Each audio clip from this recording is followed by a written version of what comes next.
Hello and welcome to Short Tales. For today's episode, I'm very, very pleased to be joined by a lovely human by the name of Adam Carnevale. Welcome, Adam. Thank you for having me. It's very, very much a pleasure. I've been so keen to have this chat. I think I even said to you, like, when I had the idea for doing these conversation episodes as part of Short Tales, yours was like one of the first names I put on the list because of like, you've got this area of sort of expertise that I'm not as tapped into. Like, you're basically a professional, DMer or whatever. Yeah. And because of that, you've got this sort of in-depth perspective on this element of storytelling that I kind of, I'm so curious to pick your brain and sort of see what treasures I can find in there. So Adam, what are we talking about today? We're talking about telling a collaborative story. Hell yeah. Yeah. So for you, this obviously comes from, sort of role-playing games and you DMing them and all this sort of stuff. So before we sort of get in the meat and bones of it, I'm so curious to know, I've never really asked you, like, what is your history with this medium? Because it's obviously become such a giant part of your life. Yeah. I don't like to think about how long ago it was, but it was in 2008. Okay. After I graduated from high school, all right, so I tell a lie. It doesn't start in 2008. You're already telling lies. Yeah, you I know. Son of a bitch. I'm a bit of a fibber. That's what you're going to learn about me. Okay. What I used to say is that I would say, the first time I played Dungeons and Dragons was in 2008. At university, I joined a D&D club, and that's my first foray into this. Yeah. But actually, the more and more I think about it, and the more and more I remember, I reminisce on my life. As you age, like fine wine. In the later years of my life, in the back end, in my 30s, now that I'm winding down. You're in the sunset years. You're looking at those sunrise years, remembering. But I am realizing that when I was in primary school, from ages, I want to say like 6 to 12, I remember now I would actually do basically the same thing with friends. We would jointly create imaginative worlds, and one person would always be, often me, but not always, would often be kind of in charge, as it were, of the imagination, and everyone else would be kind of acting within this world. I remember doing that. At like age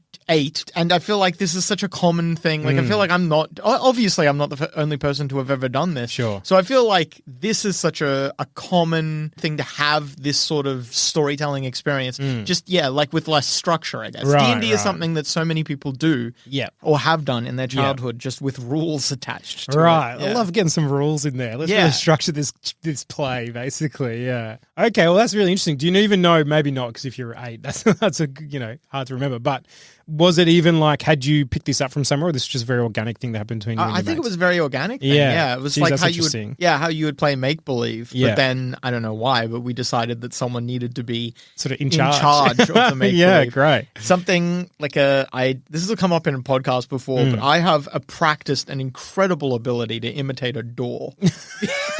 Because that was your credentials. Yeah, that's my credentials. This came up in like a episode of Shut Up Second ages and ages ago, but because if you were in charge of the imagination, you had to be every element in the world around. Yeah. So I have a practiced door technique where you can open me to pass into a new area, as most doors want to do. Yeah, that is sort of their general purpose. That's great. I love that.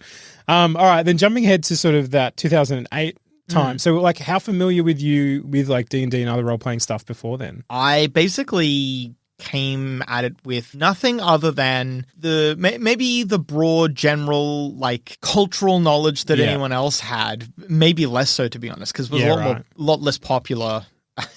It wasn't as cool or as popular when I got into it. Well, that was something else I was wanting to talk to you. Like, it's had this amazing renaissance. Absolutely, yeah. And like, what do you, for someone who's so entrenched in it, like, what do you think's caused that? I'm not 100% sure. It's kind of like, I feel like it was a natural, though, I feel like it was a natural byproduct of how popular just kind of geeky culture has become. Yeah, that tracks. Yeah, like, I feel like Iron Man 1 comes out.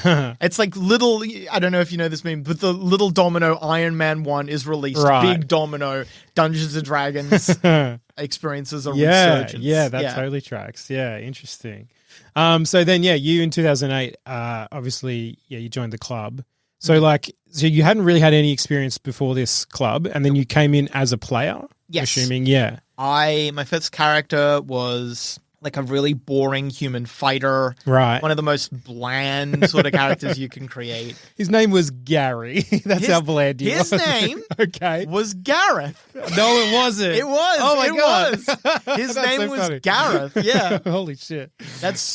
What a crazy guess. I thought, what's a bland name? And I went, Gary, and there it was. It was Gareth, yeah. Which is basically the fantasy version of Gary. Yeah. Yeah. I played a human fighter, and that was actually my first experience with some of the disappointments that can come with joint storytelling. Right. In my head, I had imagined myself as like a young knight errant, kind of coming into the world, looking with wide, kind of the same way I was, looking with wide, excited eyes at what possibilities could become. Yeah. And my dungeon master chose to rewrite the description in my mind of instead a kind of like a sloppy knight riding in on a donkey. Sloppy is such a great descriptor. But it was I feel like that's maybe a direct quote where I say, oh, I'm a human fighter, I give some basic kind of information, and then the dungeon master took that and was like, and you ride in on a knight with your armor loosely hanging around you. You are Gareth the Sloppy Knight. Yeah. Gareth. He died, unfortunately. Oh, okay. Yeah. He was killed by the foolish actions of another player. Well, he was a sloppy bitch, so I guess inevitable for poor Gareth. Yeah. So then how long was it sort of you playing until you started to DM your own games? I think it was within 1 year. Oh, okay. In the first year, I ran a game that was probably not a clever decision on my part. I wish I had a better understanding of the rules. And I tried to get kind of creative with it, and I shouldn't. On top of not really understanding the rules enough, I tried to get creative. So what I did was I had the party create 2 different characters. Right. And I made them make evil characters and good characters with the intention that they would create their own villains. Oh, that's a cool idea. Yeah, like, so they could play the villains, and then I could have them understand the villains by playing the villain's arc. Yeah. And then the final confrontation could be them against themselves, basically. Cool. But the problem was I started the villains off as really high-level characters. Right. And I did not know the game well enough to do that. Yeah, okay. So they kind of ran circles. The players ran circles around me, and I was really not prepared for that. Yeah. Oh, that's interesting. Oh, like that's already was sort of, it's interesting to me, the collaborative side of this, of like, you're working with the players, but there is also this sort of, I don't know, like it's a give and take thing, but obviously, if they take too much or you take too, like the balance of it does seem to be such a large component of this collaborative storytelling. So I guess on that, like, well, how have you found that experience of trying to find that balance between sort of, I guess, the story you've built as the DM and then the story they're sort of finding as they're playing? Like, how do you balance those two parts? It's hard because everyone has like a different level of comfort in giving up control and accepting someone else's control. Or trying to take their own control and stuff like that. So every single, and then because everyone's different, every time you do a different group, even if some of those people you'll interact with them in different amounts. Yeah, those dynamics must change. Yeah, so it's kind of, I feel like every game, unless it's kind of the exact group of people playing very similar characters again and again and again, every game feels kind of like the first few sessions you spend partially learning what the players, how far the players can go. And I get that a lot with new players. Right. So new players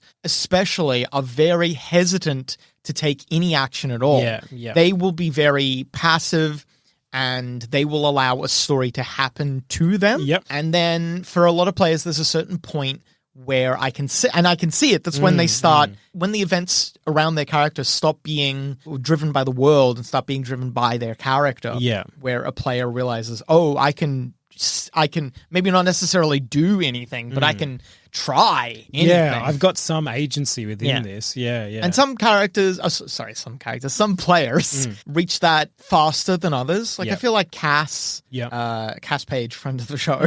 Yeah. Cass basically got there session 1. Right. Oh, that's fascinating. Yeah. Has got that so quickly. Yeah. Yeah. And some players, it takes kind of forever. Like I know some players who still, after role-playing for years, are kind of very passive and allow the game to happen to them. There's nothing wrong with that, but it often feels like I don't get engaged by those players as much. Right. Yeah. I always say, though, that there is no way to play the game wrong, and there's no way to tell a story wrong. Yeah, agreed. Yeah. But I find myself engaged more when a player can reach out and meet me partway. Yeah. It doesn't even have to be halfway, even just partway. Yeah. But when we start approaching halfway, actually it starts causing problems for me because I am the dungeon master always because I like the control that comes with that. And it's something that I discovered with, especially working with Zamet, who also produces. Yeah. And as in a producer role, Zamet often comes in being like, well,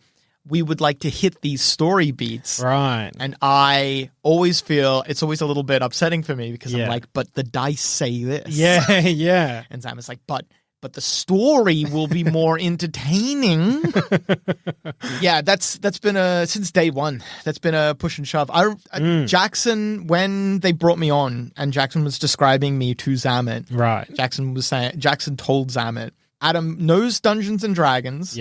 But he will do the dice. Yeah. What the dice say is gonna be what happens. Yeah. And that's push and pull between me and Zamet has been like I said, since day one. Yeah, so that's so interesting because obviously even with obviously for you guys recording them and releasing them as these stories for people to listen to, even that adds another element of the collaborative side of the way you guys tell these stories, knowing there's an audience out there. Yes. How much difference do you find between the ones you're recording and the ones you just do for fun, off mic? The ones I do for fun off mic, I tend to find the rules of the system that we're using kind of change things as well. So with a 5th edition, like the most recent edition of Dungeons and Dragons, I find that it's largely okay. There doesn't typically... The game is kind of designed for a faster pace and more role-playing itself. Yeah, okay. So it's not as big a deal when we're doing that.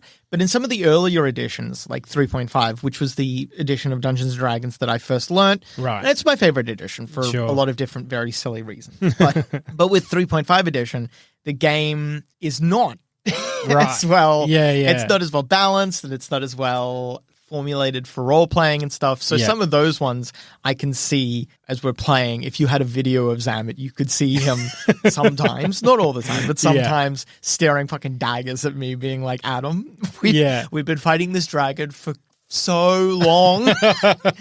You cannot keep this a combat cannot go for 10 episodes. Maybe Dragon Ball Z can make it work, but we cannot. Yeah. Oh, that's so interesting. As well as it kind of brings in, I guess, another part of the storytelling thing of obviously as a storyteller, you're a bit aware of story structure and, hitting your first act turn, second act turn, all the sort of rest of it. I'm curious to know how much of it, especially once you started building your own campaigns and really creating the story or the world at least.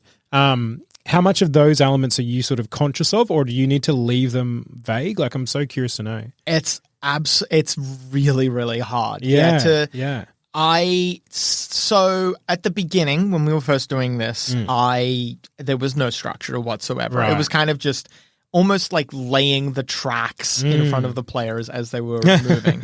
So what we would find is instead of a grand story that had the 3 acts with like a hero's journey elements and stuff like that, instead of that, we would find smaller arcs. Yeah, okay. Yeah, so that makes sense. It would kind of become almost an episodic sort of thing. Right. Where there'd be a little arc, it'd stop, little arc, that would stop.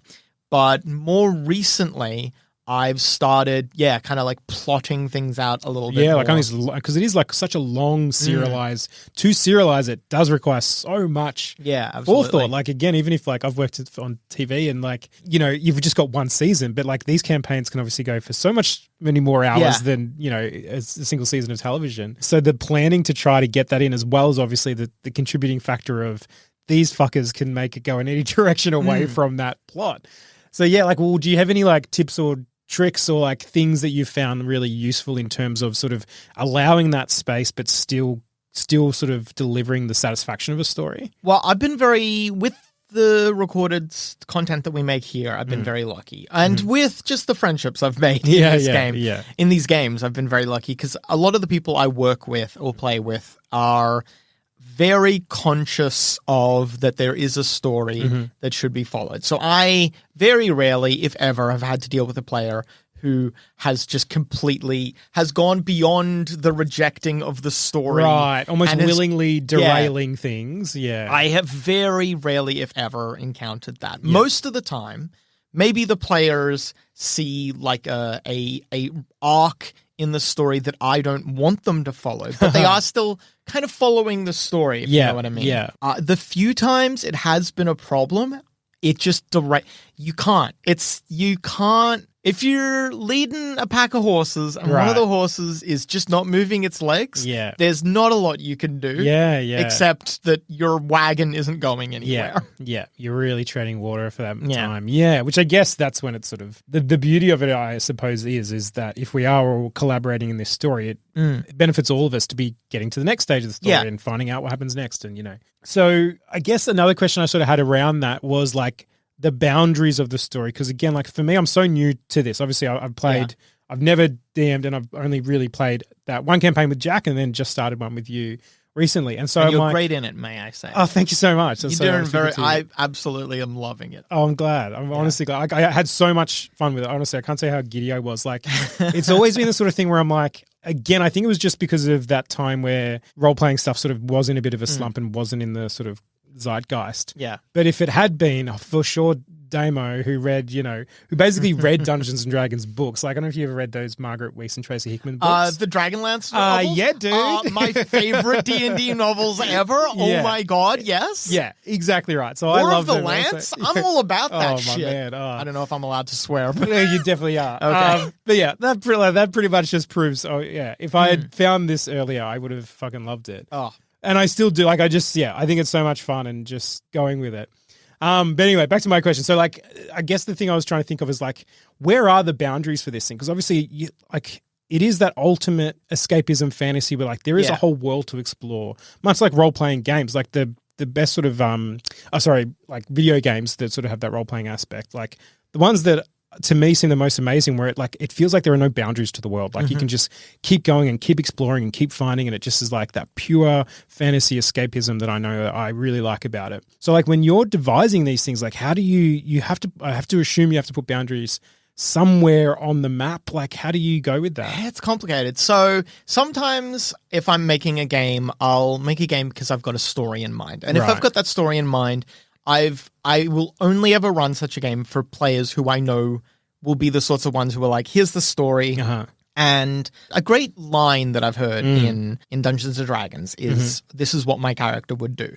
But I think an even better line that helps everyone have fun is, why would my character do this? Yeah, okay. I feel like the first question, the first statement, this is what my character would do, is maybe you role-playing a character.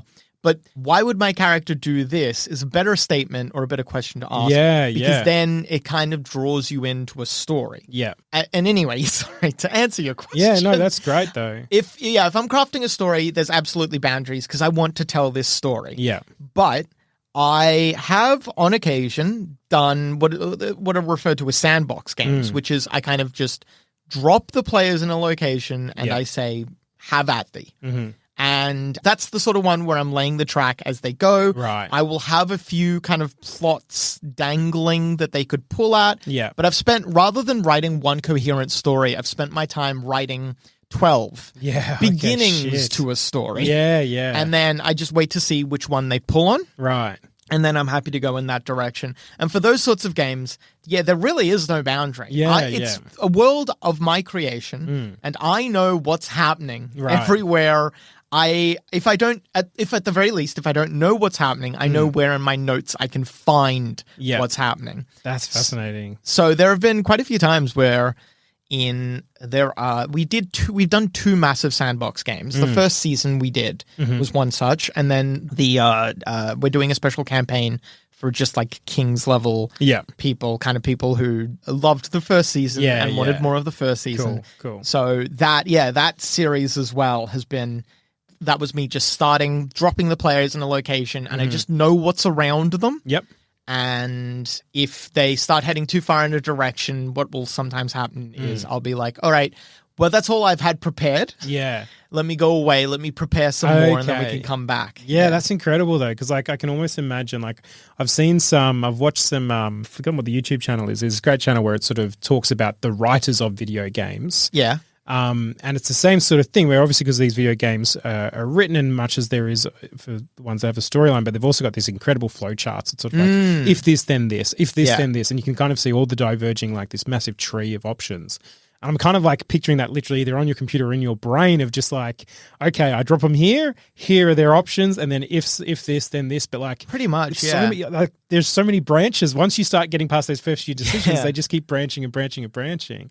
Do you have trouble keeping all that contained in your head? The only reason I have the only struggle to keep it contained is to not blurt it all out because I'm so excited. Yeah, okay, I can see that. I have such an incredible passion for world building and for my own huffing my own stories. And those sorts of the sandbox games are so much fun because then the players get to go somewhere and I get to be like, cool, guess what? I thought, look at this cool thing I thought to do. Yeah. Oh, that's great, man. Yeah. Honestly, I find it insanely impressive. One, because I don't think my memory is like, it's fine, but I don't think it's anything special. It seems like the memory requirements of this, of keeping all the components in your head so that whatever they throw at you, you're ready to fire right back. I think it's incredible. Just to jump back to the characters for a second, because what you said before really fascinated me, the idea of like, why would my character do this? So like I teach kids creative writing, I teach adults screenwriting, and I tell both of them, like, your story doesn't work unless it's character driven. I'm such a big advocate for that. Sure. I think there are stories that are more like plot driven, but I find them, I don't connect with them on any real level. They might be entertaining while you're watching it and then completely forget about it. When I'm writing instead of one of the sandbox games, if I'm writing a story that I want to tell through role playing, I often ask myself I often tell myself that this should be the most interesting thing that has ever happened to these characters. Fuck yeah. And if it isn't, why isn't it? Yeah, why aren't we telling that story instead then? Yes, absolutely. Yeah. That's great, dude. Honestly, like that's to me good advice. I'm going to pass on to my writers. But the character-driven stuff, like you saying, why wouldn't my character do this? I've struggled in the past when trying to get across, why this is so important, why it should be driving the story. But I think the why maybe you can sell. The how is a bit harder in like, okay, but I don't know. I guess my character did this. I guess my character did that. But it is interesting, like you saying that for my younger writers who like, I don't know what happens next. And so whenever that happens, I go, okay, well, here's an idea. What if this thing happened? And they're very ready to say, no, that wouldn't happen. They're not really to say, oh, this is what's going to happen next. But if you give them options, they're ready to say no. Yeah. Like part of it is maybe they're being belligerent, but part of it is probably also because they're kind of like, they've got the story in their head, but they don't have, they haven't done it enough to really be able to go, they know what feels right and they know what feels wrong. Yeah. And I think putting it in that, flipping it on its head to go, well, what wouldn't your character do?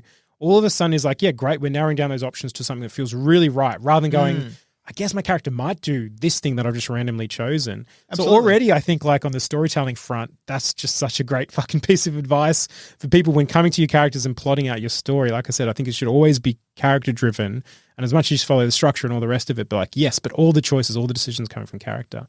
So I love that. So then on the character side of things, like obviously you might run campaigns where you sort of, if they're newbies, maybe you build the characters and you just give them the character sheet. Yeah. Or if they build the characters, and then like, how have you found that collaboration of character? That is a very interesting question, because that is something I have had to deal with more and more as we've been doing this. Yeah. And I've kind of like honed it down to a fine point where I find when it comes to most types of characters, it is fine for me to just make any old character, and then, especially for first-time players, I can just sit them down. I can be like, I've got your race, I've got your class, here are all of your abilities. I just need from you a name and just for you to fill out their personality. Right. That's it. Yeah. Everything else you can let me worry about. Yeah. And when I get down to the core of it, so much of the engaging stuff in what we do is just that name and the personality. Everything else is kind of just noise. Yeah, right. That's interesting. Yeah. I would make an exception for spellcasters, though, because I have found, very frustratingly, that it's really hard.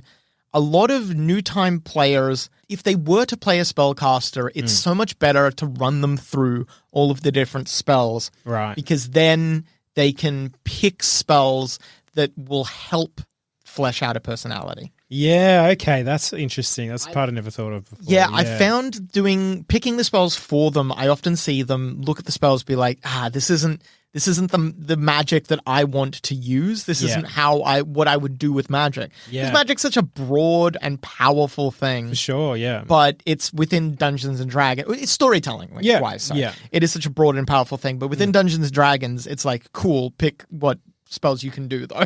Yeah, right. So they limit it so much within the rules that I want to more often, I want to sit them down and go through all the spells, but it's so time consuming. Oh God, yeah. It's like, read this book and then we'll get to the next part. Yeah, pretty much. Oh, that's so interesting. And so, like, I guess, like, if someone comes to you and they've got, here's my character, here's 10 things about them, and you're like, two of those things might be slightly at odds with kind of, it's like at that point I could see this being like, do you find you just get loud, whatever they bring to the table, that's what you're going to work with? Or do you sort of go, oh, well, maybe for this we can sort of alter things, blah, blah, blah? I'm not sure. I guess kind of like a mixture of the two. Yeah. Because what'll happen is a few times now, a player has come into it and they've been like, oh, can I use this spell to do this? Right. And I've decided, well, no, technically. Yeah. Technically, that's not what the spell does. Yeah. But I can see that you're trying to be creative with this spell. And if you had been able to build the character, you might have picked something that let you do this. Yes. Yeah. So I'm just going to let you do it. Yeah.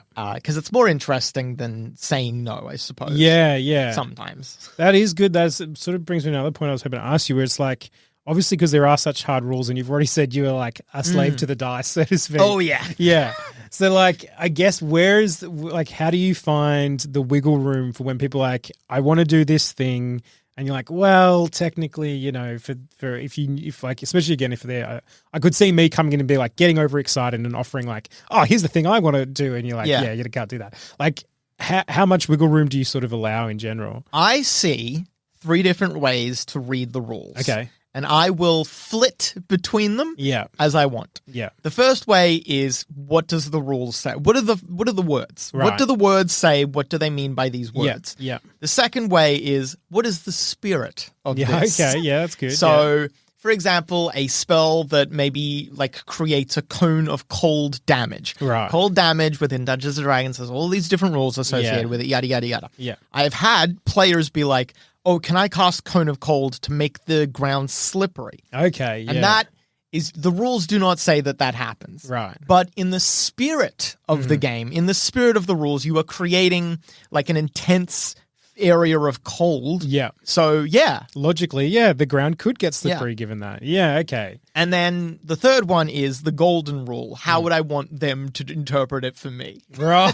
Oh, good. Yeah. So sometimes I'll be like, well, if I were in your situation, I would want me to do this. Yes. So I'm going to let you do it. Yeah, great. Or I'm going to interpret it this way or whatever. Yeah.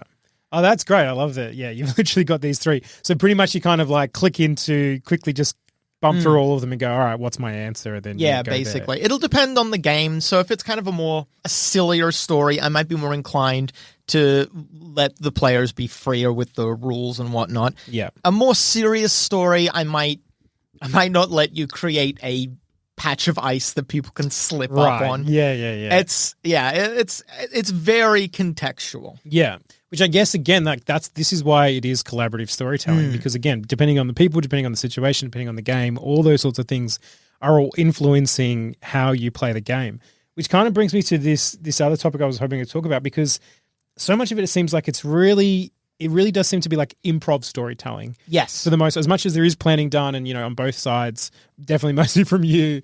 And like, I'm fascinated by that. I think it's such a good skill for any story, like much like for people who want to get into comedy, obviously doing improv it just sort of breaks all these barriers, mental barriers mostly of like, oh, I got to have everything perfect before I can deliver a joke or whatever. Yeah. And just let the silly out, let the stupid out or whatever. Where this, it's sort of like, let the creativity out, let the imagination out. And I just know that for so many writers, myself included, like you can get in, more often than not, the only thing that gets in your way of telling a story is yourself and like second guessing it. And I think like writer's block is just fear that it's going to suck for the most part. Like, Sure, yeah. You know, you can always write a shit version of it, but you don't want to do that. So, I'm stuck because I can't think of a really good one, sort of thing. So I guess like one, I just think it's an incredible practice for any storyteller, but like how have you found it? Because I imagine it's like any muscle, the more you do it, the better you get at it. Absolutely, yeah. I look back, I think it's maybe a cycle of, I want to say 2 or 3 years. I look back on anything I did 2 or 3 years ago and I think that was garbage. I could do that so much better now. Right. I'll pass that up. Yeah, every 2 or 3 years, anything I did previous sucks ass and I could do so much better than it. But yeah, absolutely. It's like that first season, me just laying the track in front of the players, that was me doing basically all I knew how to do. I wasn't crafting stories because I didn't know how to craft stories. I was letting the players kind of make their own story. Yeah. And then I think it's about season 3, which I think was called Hus Firma Pride, which was, I want to say, 2 years maybe into doing it. Yep. That was the first foray into trying to tell a story properly. Cool. Yeah.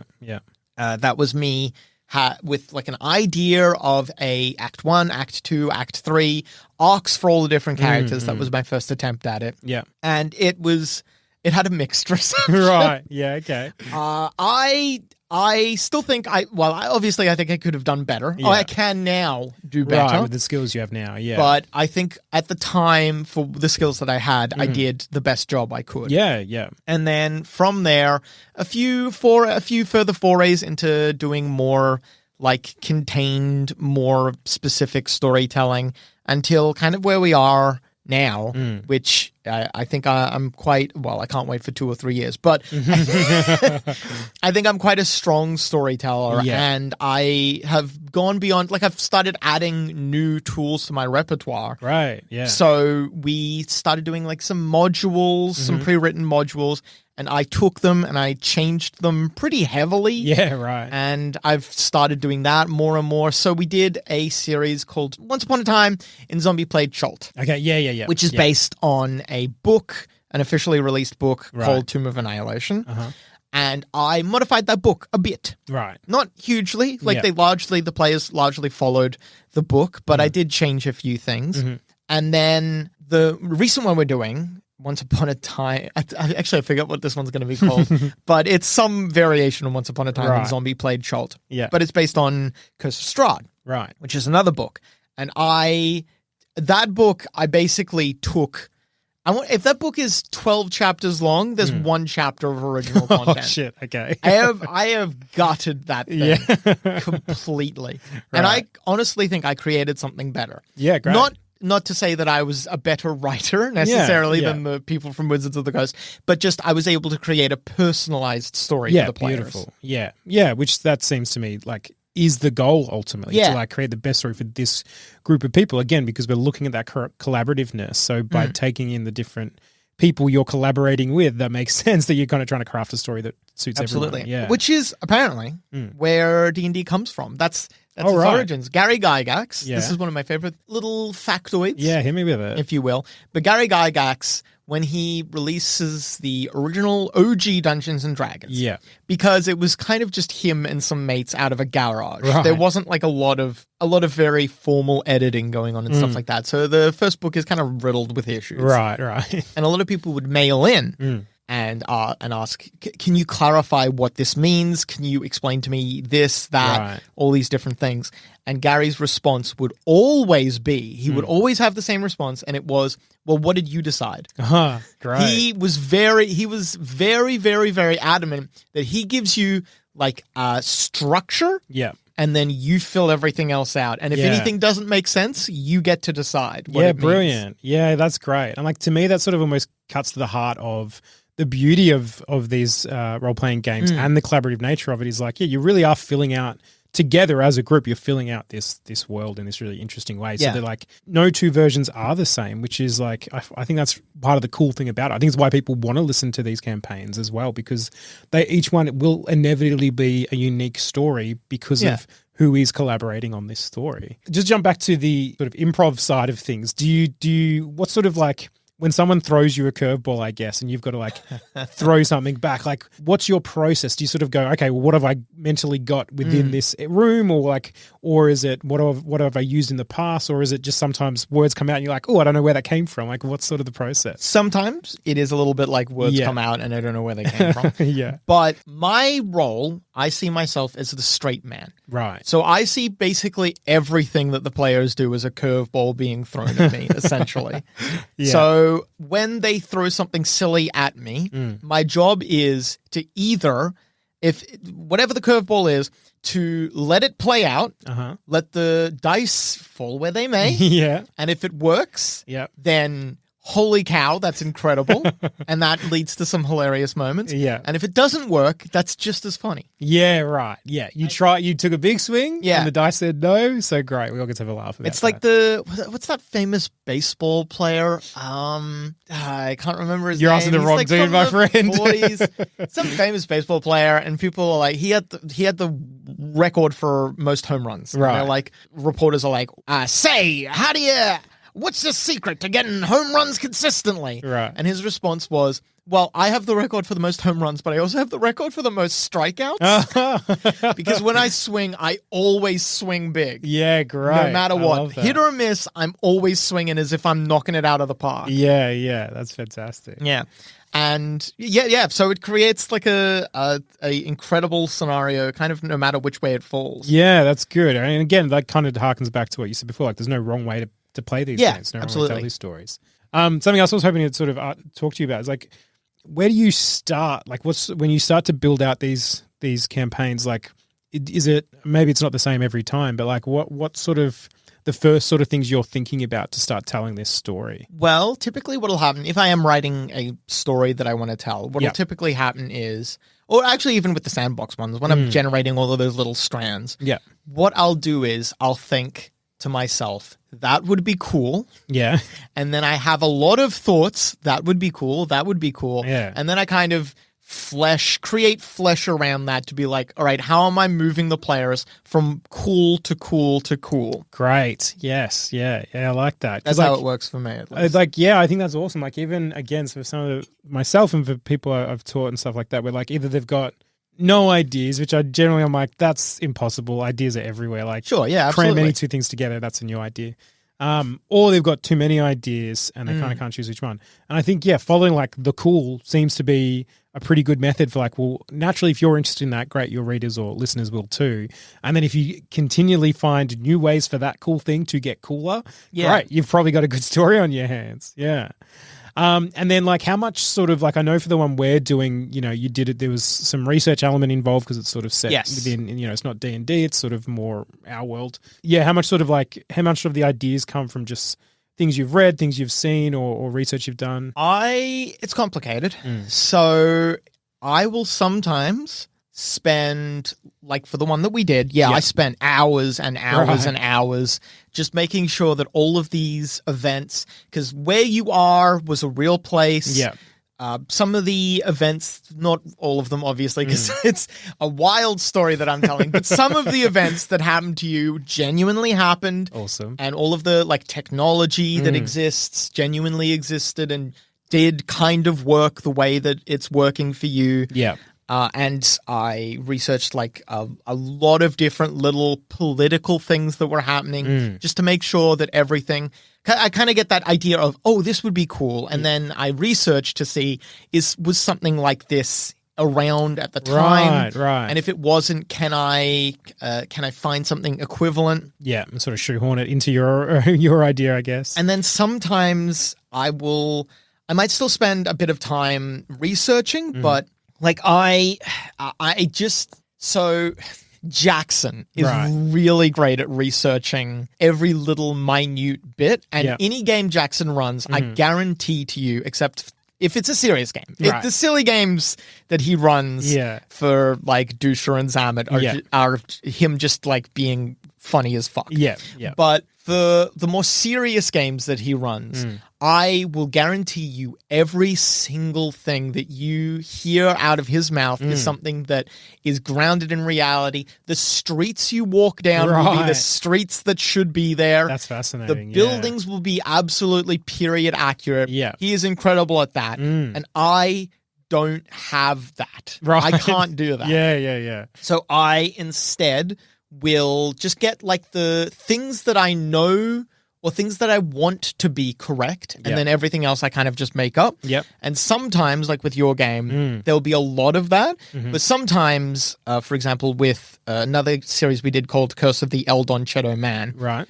I was looking up, I was trying to research a monster that they could fight on this train. It's a murder mystery on a train. Beautiful. And there's a monster creature. I don't want to spoil it. Yeah. And I spent a lot of time going through folklore, trying to find what could this monster thing be, what would be interesting. Yeah. But I couldn't find. I was very scared that I would pick something and then I would misrepresent or poorly represent someone else's culture. Yes. And then I looked into my own culture and I couldn't quickly find anything that was interesting. So I just kind of made something up. Yeah. Great. So the monster in the Eldon Shadow Man is just something that has no basis of anything. Yeah. I just thought it was cool. I've been down that same path myself where I was working on a show. We even went out for funding in Australia. And basically, like, because I was drawing on other mythologies and cultures, they're like, yeah, you're very white. What's your plan to make this, culturally accurate sort of thing? And like, fair enough. And ultimately, the solution was like, we'll just make up your own one and then we don't have a problem. Yeah. And you're like, oh, great. I'll just do like as much. Like, I think there's a lot of fun to be drawn from like mythologies in particular. I find super interesting. Like the way Neil Gaiman does it, you're just like, great, I want to do what he did. But somehow he just manages to pull it off. Jackson, incredible at that. Right. Anytime you hear, because he's got a passion for it. Like how I have a passion for world building in my own right. Yeah. He has such a passion for cryptids and for strange tales and for mythology. Yes. So he just, in the same way that I might be like, oh, you went to Do Weldenvarden. Well, that mountain peak is surrounded by the Elven Wilds. And the Elven Wilds have... Yeah. He will just know, oh, so you're looking for a pixie. Well, I know that pixies... and he'll be... encyclopedia of pixies in his head. He really does. And so...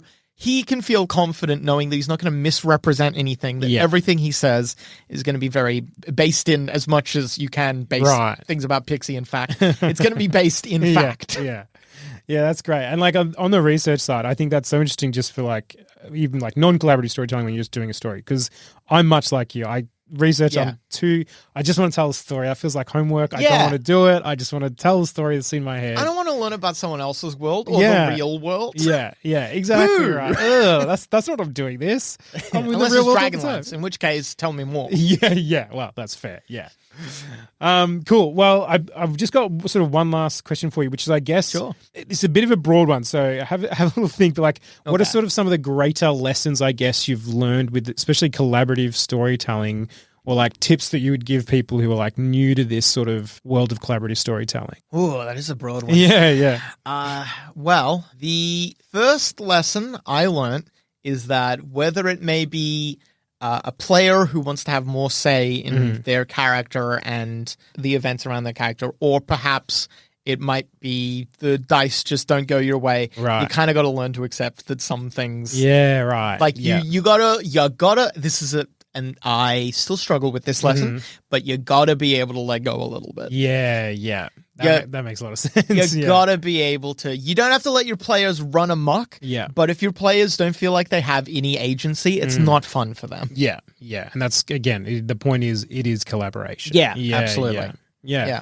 Oh, nice one. That would probably be, if I could impart anything, it would be that. Yeah.